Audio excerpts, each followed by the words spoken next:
in your book an interesting picture of Senate history. And, you referred to this a few minutes ago. In the 1950s, Senate was dominated by Southern conservatives blocking civil rights. I mean, you make a point of saying the Senate was not always a model of integrity in American history. But then in the 60s and the 70s, it did great things for our country, civil rights legislation, Medicare legislation, and so on. In the 80s and 90s, you suggest we begin to see decline, but the Senate is still functioning. And then we get into this century where we have stalemate and we have gridlock and we have collapse. Tell us a little bit about the Reid-McConnell relationship. You spend a good deal of time. They began, there were high expectations initially.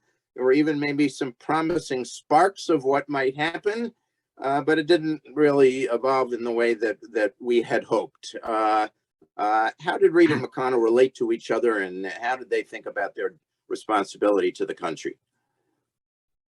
Well, I don't know if there were great expectations, but I think there was a reasonable expectation that two Senate veterans who had been there 20 years and had been the whips, number two people in their parties, might look at the institution and say, this isn't working so well. How could we make it work better? To my knowledge, that conversation never happened. And they became faction leaders.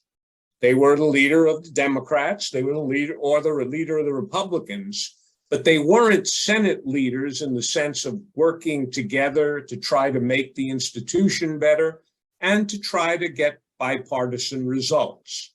Now, I point out in the book, there was one occasion when in 2008, they worked with the Bush administration and the bipartisan leadership of the Hill, staved off, they passed the TARP legislation to try to rescue the banking system.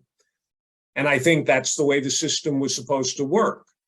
But 90 days later, when Barack Obama was now president, McConnell shifted into complete opposition, irrespective of what the country's needs were.